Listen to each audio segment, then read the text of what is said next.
Hey guys, so for this video, I'm gonna talk about everything you need to know when moving from controller to keyboard and mouse. As you guys probably know, the holiday season is upon us, which means tons of you guys are going to be making the switch over to the PC Master Race. That also means 99% of you guys transitioning over are going to struggle a lot at the start. You won't know what settings to use, what practice routine to follow, or how to begin getting better. That's where I come in to help and make the process as seamless and smooth as I can. So even if you've already made the switch over or you're planning to shortly, I can guarantee this video will be just what you need. With that being said, let's start with the big topic on every new mouse and keyboard player's mind: keybinds. Your keybinds in Fortnite are without a doubt the most important setting option you have, yet for some odd reason, many new players seem to overlook them and copy whatever their favorite streamer or pro player uses. If it hasn't been made clear already, that is not what you want to do. Just because Booga is amazing on his keybinds does not mean you will be. In most cases, it's actually the opposite, and you'll end up way slower and worse overall as a player. So to answer the question you're all ready to ask, no, there is not a best set of keybinds. Instead, there's a set of rules or guidelines to follow in order to make them more optimal. The rules are: first, to try and put all your build binds off your index and ring finger and onto your thumbs and pinky. Some examples would be using left shift,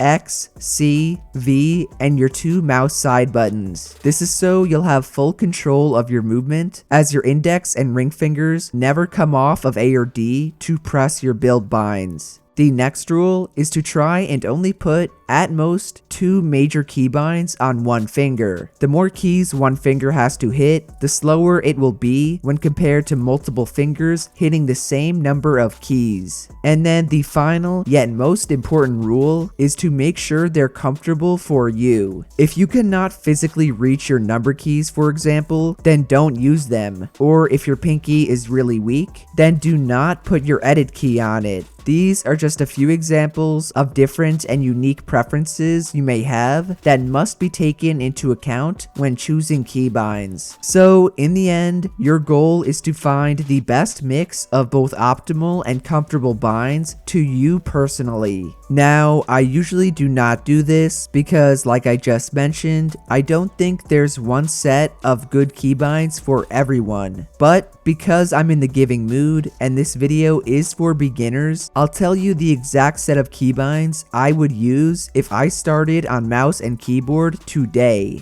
Starting with my wall, I'd put that as one of my mouse side buttons. Reason being is this makes wall replacing so much easier and smoother since you can strafe in any direction you like.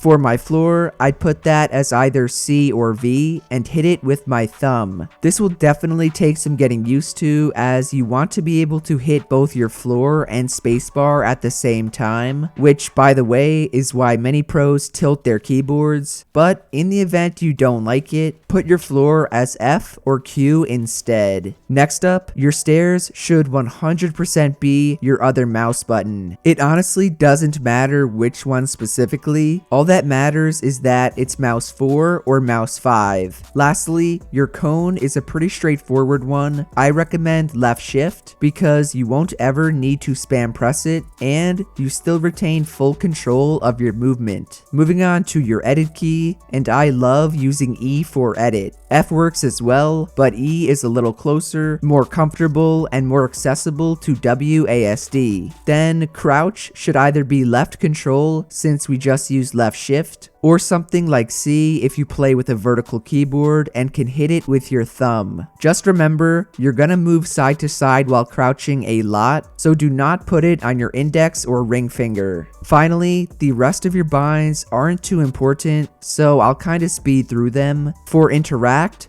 put that as scroll wheel up or down, traps put on T, weapons can either be number keys or some random assortment of leftover stuff you didn't use like caps lock, Q, Z, and X, and make sure you're using scroll wheel reset with the opposite direction you used for your interact key. All you gotta do is put scroll wheel up or down in the secondary edit bind slot, and then put the same scroll wheel as your secondary reset edit bind.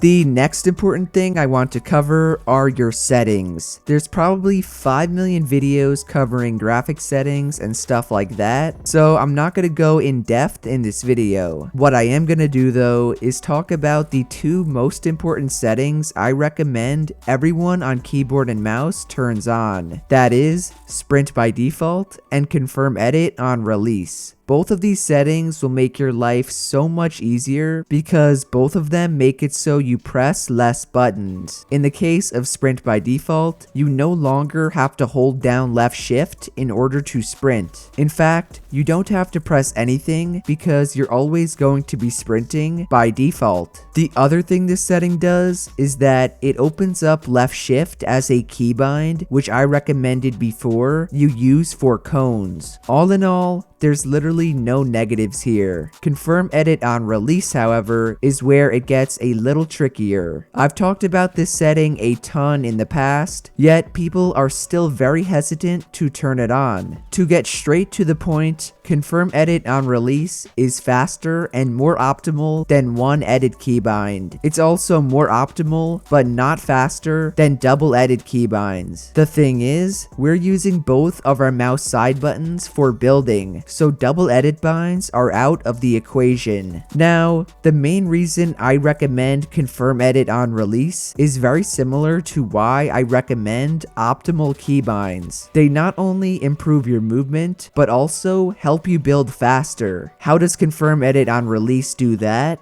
Well, by only having to click your edit key once, you can move your edit key finger back to WASD faster than you could before. On top of that, you can also move it to a build bind you have on the same finger faster than you could before, and therefore build quicker. So, if you've come this far in the video and you've mapped all your keybinds out to be as optimal as possible, then not using confirm edit on release would just be the opposite. To wrap up the video, I'm going to talk about the absolute fastest way to improve. I know I've made tons of videos regarding practice routines that I used to use or that pros like Tfue currently use, but I have not made an updated one that I recommend for Chapter 2. Before I get into it though, I just want to let you guys know, switching to keyboard and mouse is not easy. It took me almost 3 months to get better than I was on controller, and over a year to get as good as I am today. Mind you, that was with me mainly playing public matches and not having a set practice routine to follow. I didn't have creative aim trainers, practice maps, or even simple drills we all take for granted. So if you want to improve, do not just mindlessly play Team Rumble or squads with your friends. Doing those things will help, as you'll see later, but my routine will help a lot more. To start off, the first thing you'll want to do is download Kovacs Aim Trainer on the Steam store. Then, go and follow the guide I explained in this video I'll put up on the screen right now. This will be your primary aim training, so I suggest focusing on mid to long range tracking drills for 15 to 30 minutes. After that, load up Fortnite and jump directly into a blank creative world. Here is where you're going to hone in on the rest of your mechanics, aka your building and editing. I suggest to practice random high ground retakes, different edit combinations, and free builds. You just want to get as comfortable as you can on your keybinds, while also learning and practicing useful moves like ramp rushes and tunneling techniques. Personally, I'd sit in creative for up to an hour or even more, but you can get away with 30 minutes or so of hardcore grinding. Next, grab a friend friend and load up a box fighting map. Box fighting has quite literally consumed Fortnite and has slowly become the most important aspect of the game to master. So logically, the best way to practice them is to load up a box fighting game mode and become better at them. The other thing you can do, which will also help for box fights, is to load up an aim duel map. Aim duels are a new way to practice your close range aim that I showed off in my shotgun aim video from last week.